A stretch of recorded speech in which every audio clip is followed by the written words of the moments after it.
বিরতির পর স্বাগত। ৭ রামনগর বিধানসভা কেন্দ্রের উপনির্বাচনের বিজেপি প্রার্থী দীপক মজুমদার, তাই তিনি প্রতিনিয়ত জনসংযোগে ব্যস্ত। সকাল সকাল দেখা যাচ্ছে যে ৭ রামনগর বিধানসভা এলাকায় প্রত্যেকটি বাড়ি বাড়ি যাচ্ছেন, তিনি জনসংযোগ করছেন।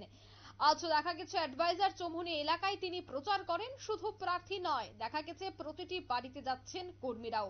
বিজেপি প্রচার সারছেন সারা রাজ্য জুড়ে। বৃহস্পতিবার চন্দিনামুড়া এলাকা পশ্চিম ত্রিপুরা লোকসভা কেন্দ্রের প্রার্থী বিপ্লব কুমার দেব ও রামনগর উপনির্বাচনের প্রার্থী দীপক মজুমদার তিনি বাড়ি বাড়ি ভোট প্রচারে গেছেন।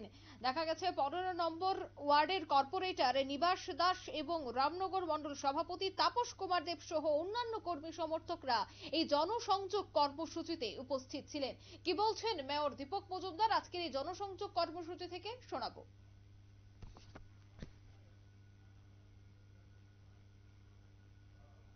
প্রথম দিক দিয়ে বাড়ি বাড়ি প্রচারে যখন গিয়েছি, প্রত্যেকটি বাড়িতেই ব্যাপক উৎসাহ এবং আমাকে খুব আশীর্বাদ করছেন, কাজ করার সুযোগ যেন আহ্বান রাখাতে তারা কিন্তু আমাদের রাজ্য সরকারের পৌর নিগমের কাজে তারা সন্তুষ্টি প্রকাশ করেছেন। আমার বিশ্বাস এবং প্রত্যাশা রামনগরে এবার রেকর্ড করতে যাচ্ছে নির্বাচনে, রেকর্ড সংখ্যক ভোটে জয়ী হব। মানুষের বিশ্বাস এবং আস্থা আমার উপর আছে। আমিও চাইছি যে রামনগরে আগরতলা পৌর মেয়র হিসেবে যে কাজ করেছি সারা আগরতলার সঙ্গে রামনগরেও আরো বেশি কাজ যাতে রামনগর করতে পারি সেদিকে মানুষের।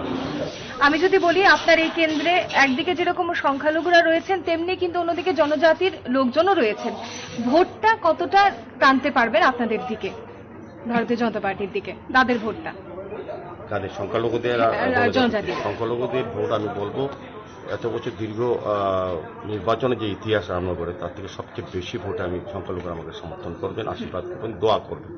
আমি আজকেও বিভিন্ন মসজিদে ঈদের শুভেচ্ছা জানাতে গিয়েছি, দেখেছি ব্যাপক উৎসাহ তাদের মধ্যে।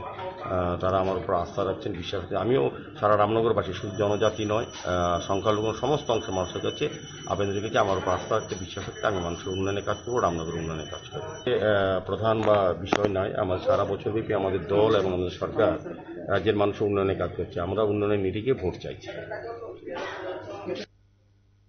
আপনারা শুনলেন প্রার্থী দীপক মজুমদারের বক্তব্য। তিনি বলছেন যে রামনগরবাসী আগরতলা পৌর নিগমের কাজকর্মে যথেষ্ট সন্তুষ্ট রয়েছে, তাই আগামী দিনেও এই এলাকার প্রার্থী হিসেবে ওনাকে বিপুল ভোটে জয়ী করবেন এলাকাবাসীরা। তাই তিনি বলছেন যে যথেষ্ট সাড়া পাচ্ছেন। আগামী দিনে অনেকটাই বিশ্বাস যে ৭ রামনগর বিধানসভা তৎসঙ্গে পশ্চিম আসনে বিপ্লব কুমার দেব বিপুল ভোটে জয়যুক্ত হবেন।